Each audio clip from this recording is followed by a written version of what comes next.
Now, the population of this country grew by more than 1 million last year, a boom the likes of which Canada has never seen before.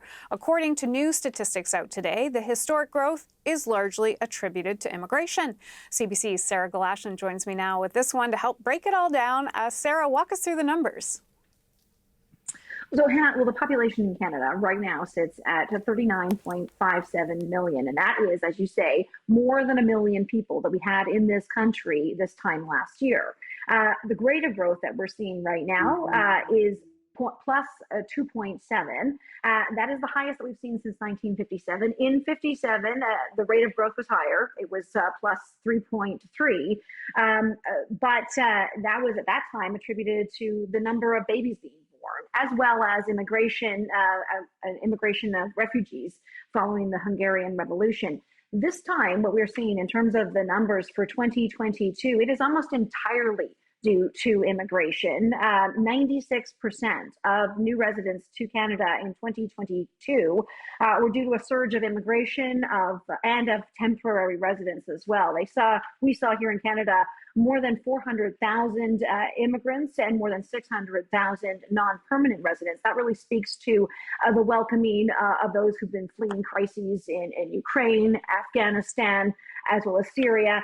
Canada has been, in past years, the leading G7 country in terms of growth. Certainly, what happened in 2022 puts Canada in the lead for G7 countries in terms of growth. Hannah? Yeah, so often when there is growth, there are also growing pains. What do we know about where people are settling and what the challenges are? Right, and I heard you talking about that off the top of the hour here when you're talking about irregular migration. And the immigration minister, Sean Fraser, was asked in terms of the newcomers that we're seeing through, planned immigration and planned welcoming of newcomers, how they're addressing specific challenges, particularly the challenge of housing. He noted that in Atlantic Canada, the cities of Moncton and Halifax, as well as other smaller cities, that they're leading in terms of fastest cities that are growing, and that's because of newcomers to Canada. He talked about plans throughout 2023 to try and spread that wealth and the challenges that come with it across the country. Here's a little bit of what the immigration minister said.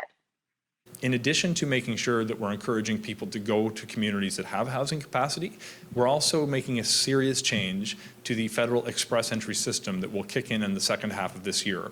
For the first time, we'll be able to select newcomers under the express entry system, not just by their overall score, but based on the sector that they work in and the part of Canada that they're going to. That we're going to include targeted draws for people who have the skills that are necessary to build more houses.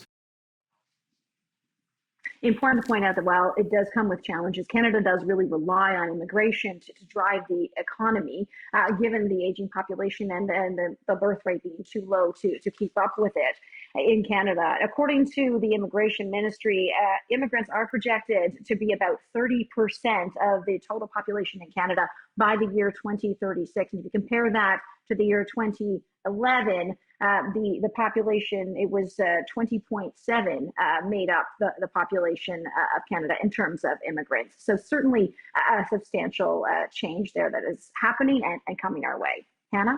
Okay, Sarah Galashan, thank you.